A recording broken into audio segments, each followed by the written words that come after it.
Welcome to Making the Rounds, a podcast by the American Medical Association. Today we're featuring an episode from our AMA Update podcast, your physician-focused news source for trending public health concerns, practice issues, and more. Hello and welcome to the AMA Update video and podcast.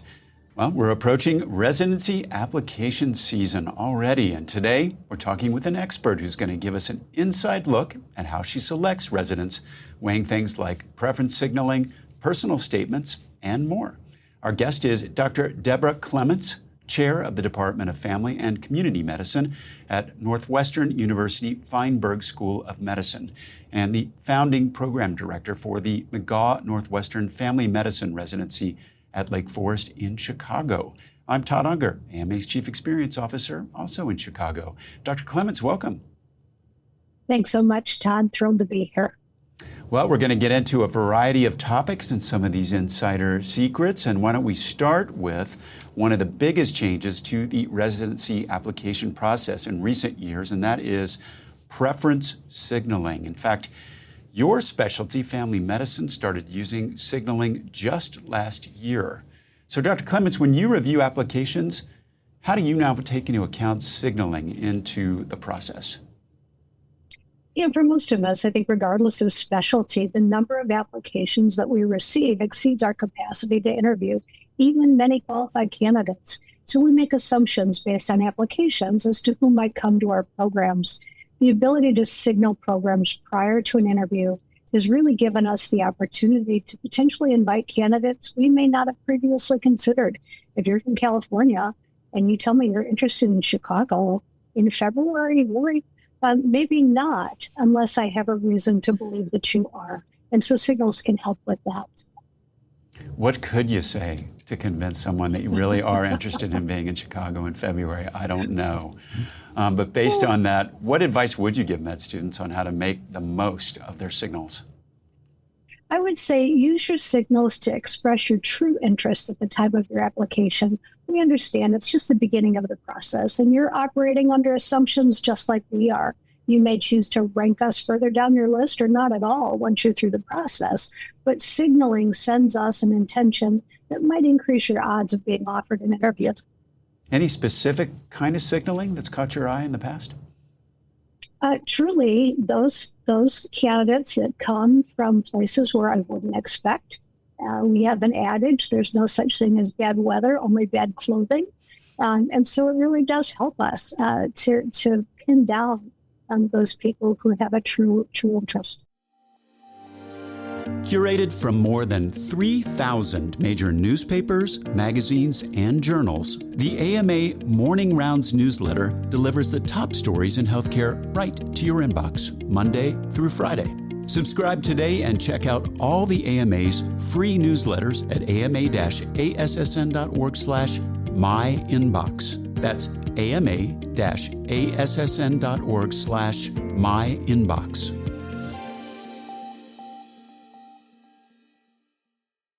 All right. Well, speaking of personal preferences and background, I'd like to get your perspective on the personal statements. There's always been a lot of debate about the best way to approach them. Is there anything in particular that you'd like to see in personal statements, and what should program directors be looking for to really make a student stand out? Sure. To me, a well-crafted personal statement really weaves together all the other components of the application and gives context to the candidate's unique journey. The personal statement should compel me to want to get to know more about you, help me understand your motivations, your mindset, your approach to challenges. Have you been self-reflective about your journey through medicine? If you had challenges, do you address those in a way that helps me see that you've grown through those challenges? Highlighting your achievements, and also outlining your future direction and your intentions. I want to see where you envision yourself, how you'll both gain from the program, but also how you'll contribute to my team, my specialty, and perhaps even the body of knowledge in medicine.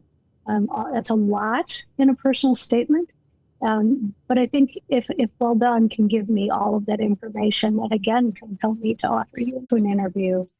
Well, that's a good framework to think about that. In addition to the personal statement, there are other areas of fit, like hobbies and interests. How important is that section to you, and how do you use the information that students share there? I think this is a secret, often disregarded section that I pay attention to. I use this section to help me establish a rapport with someone when they comes in, to find maybe some commonality and interest, or explore an interest that I know nothing about. It's completely normal to be nervous during an interview, and being able to talk a little bit about yourself, your hobbies, what brings you joy outside of medicine, can reduce that anxiety and give me a window into who you are as a person, contribute to your holistic review. A not surprising question from somebody at the AMA, but when you see an applicant that is heavily involved in organized medicine, either with their state, society, or with the AMA, how do you account for something like that? I think that's an attribute that really exceeds lots of other things. It tells me you both focus on your work as a medical student, but you understand the role of a physician in society. You understand your impact on medicine writ large, and our responsibility to the public. And so choosing those leadership roles, whether it's just being a member of a committee or leading a commission, those things are just huge to me. I look at that. I also look at, were you an athlete in college, in medical school? Because I know you know how to function on a team and you understand team dynamics. So both of those things I think are critical.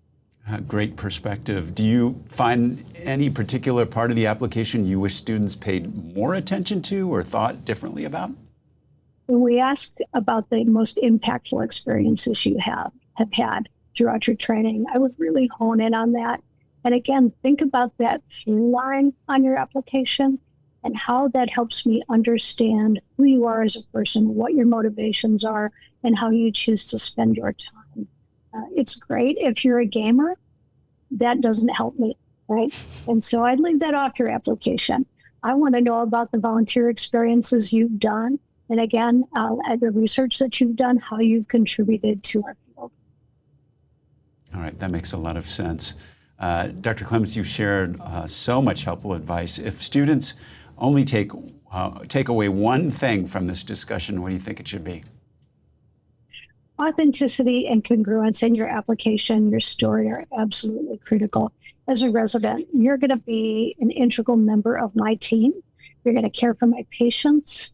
And it's a relatively small team that depends on one another. And so I want to know that you're trustworthy, that you're going to be there, and you're going to be all in on your education. Do we have values alignment? This, I think, is the most important piece. You'll hear people talk about fit, and it's really about congruence of values. In that way, you will find the best program for yourself, and we'll find the best resident for our program.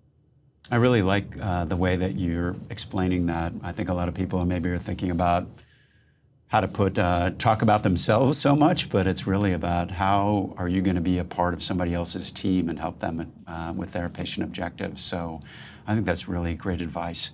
Thank you so much for joining us today, Dr. Clements, and helping both program directors and students get ready for this huge milestone every year.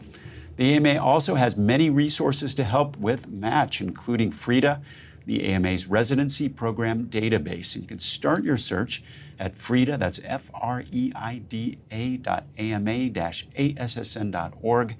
AMA members also have access to a personalized dashboard where you can save, rank, and compare programs that you find.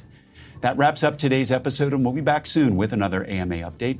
Be sure to subscribe for new episodes and find all our videos and podcasts at ama-assn.org/podcasts. Thanks for joining us today. Please take care.